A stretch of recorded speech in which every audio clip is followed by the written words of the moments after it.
Silent pain, reclaiming respect with Confucian wisdom.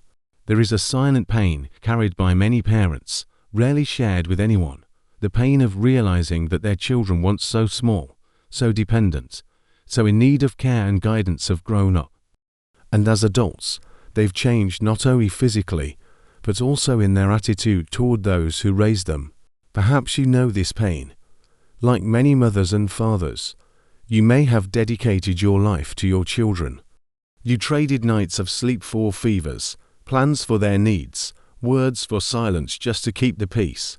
You did everything possible, often the impossible, to give them the very best. Now, when all you want is to be heard, respected, acknowledged, you receive coldness, indifference, contempt. You try to advise, they interrupt you. You try to share, they ignore you. Sometimes they even correct you, as if everything you've lived through has lost its value. And you start wondering, where did I go wrong? At this point, you might try to demand respect, remind them of all you've done, insist on recognition, point to years of sacrifice. But it rarely works. What was pain turns to resentment. What was a search for a connection becomes bitterness. Confucius, one of humanity's greatest sages, spoke to this. When a river gives too much of itself, it turns to mud. When a father bends too low, he disappears into the earth. In these words lies a profound truth. When you abandon yourself to preserve attachment, you teach others to forget you. Not out of malice, but because people instinctively value presence, not just kindness. But here's what you might not know. Respect can be reclaimed. And it doesn't depend on whether your children change. It starts with you. Yes, you can still change how they perceive you. You can command respect without shouting, arguing, or humbling yourself, but you must change first. This video isn't about force. It's about 7 teachings, inspired by Confucius, simple yet powerful truths to transform your relationship with your children. 7 steps that require nothing from them, but everything from you. If you choose this path, you may realize the lost respect was merely dormant, waiting for you to remember who you are. This isn't criticism of your children. It's an invitation to return to who you were before you disconnected, silenced yourself, or believed love meant accepting disrespect. You'll learn. Silence is noble, but sometimes it screams submission. Giving is beautiful, but giving without recognition empties you. Living for yourself isn't selfishness, it's leadership. Most importantly, they will realize that even without returning to the past, relationships can heal not through demands, but through the quiet authority of those who honor themselves.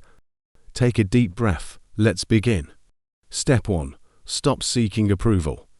For too long, you believed pleasing others was the way to keep your children's love. Understandable, since their birth, you've protected, fed, clothed, and supported them. Over time, this became instinct, giving them what they needed, even at the cost of your peace.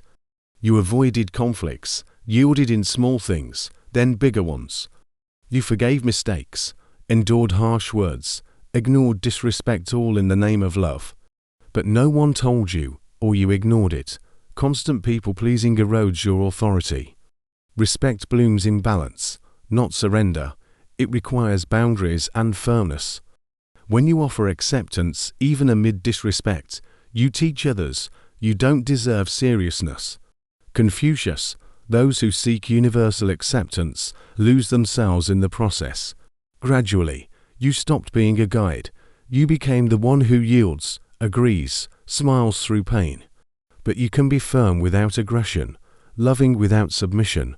True strength is quiet. Start by saying no when needed, rejecting hurtful behavior, refusing to over-explain.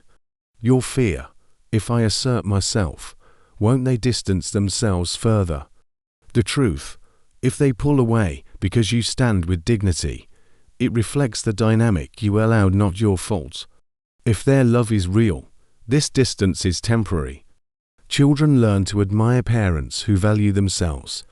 Start small. I deserve respectful treatment. I don't accept that tone.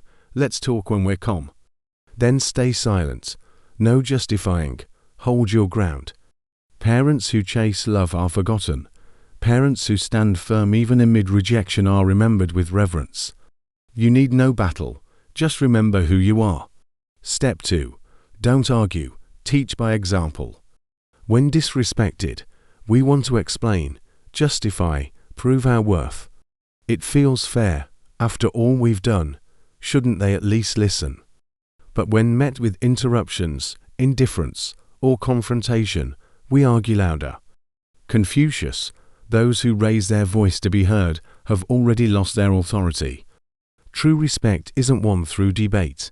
It comes from presence and embodied values. Arguing often backfires. Resistance grows. Instead, live your truth silently. Care for yourself calmly. Stand firm without imposing. Your demeanor becomes a compass. Children may disagree with your views, but can't ignore your dignity. Story. Hun, a wise father, faced mockery from his adult children. He argued, shouted, reminded them of his sacrifices to no avail. One day, he stopped. He gardened, wrote, listened without interrupting. Slowly, his children returned. In his silence, he regained the presence that commands respect. Silence isn't weakness. It's the roar of inner peace. When your children see your unwavering calm, they learn the greatest lesson. Respect isn't demanded, it's evoked by those who walk in peace.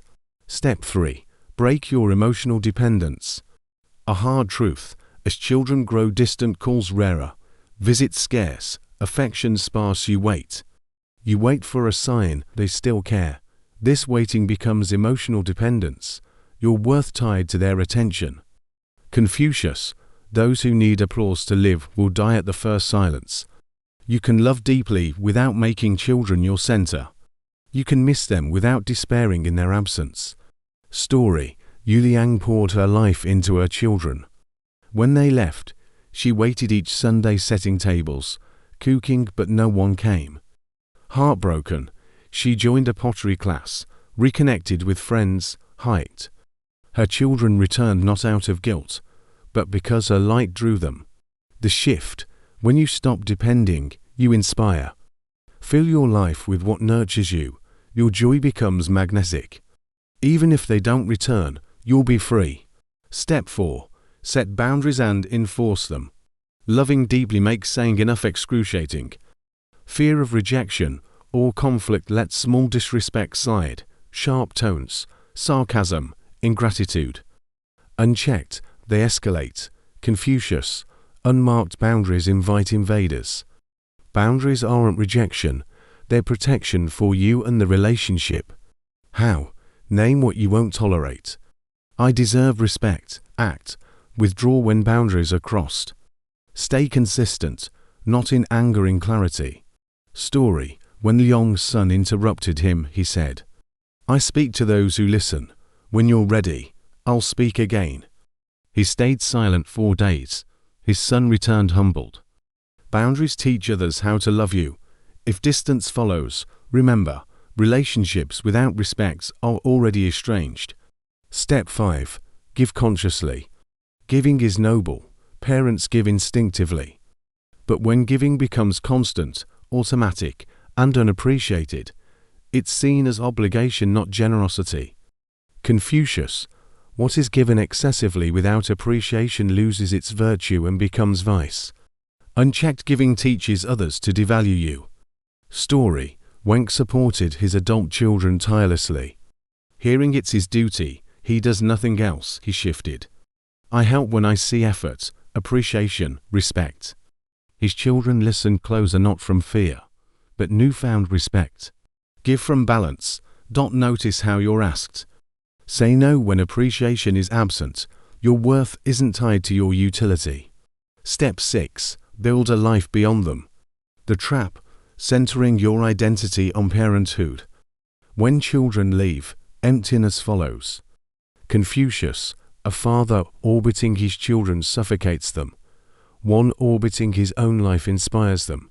Children can't fill your entire world. You deserve a life with your interests, your friendships, your joys. Story. Mylin waited years for her children's attention. Then she took pottery classes, painted, walked daily. Her children returned drawn by her light. Start small, a hobby, coffee with a friend, a walk. Your independence doesn't erase parenthood, it makes you whole. And wholeness commands respect. Step 7. Forgive, but don't erase yourself. No pain cuts deeper than a child's rejection. Forgiveness heals. But Confucius, to forgive is to drop the stone, not to step on the thorn again. True forgiveness isn't surrender. It's releasing pain without excusing harm. Loving while protecting yourself. Setting limits if change doesn't come. Story. Liang endured years of coldness from his son. He wrote, "I forgive you, but I won't pretend this doesn't hurt." He stepped back. His son returned transformed. Distance can be love's bravest act. You deserve respect and compassion from others and yourself. Closing. Respect isn't planted in your children, it's planted in you. These 7 steps aren't about changing them. They're about returning to yourself. Stop seeking approval. Teach silently. Claim independence. Set boundaries. Give consciously. Live fully. Forgive wisely. Confucius, one who walks in truth needs no followers to be respected. When you honor yourself, the world realigns. If this resonated, comment "Confucius reminded me of myself." Share with those who need to hear it. Like and subscribe for more. Remember, respect begins within.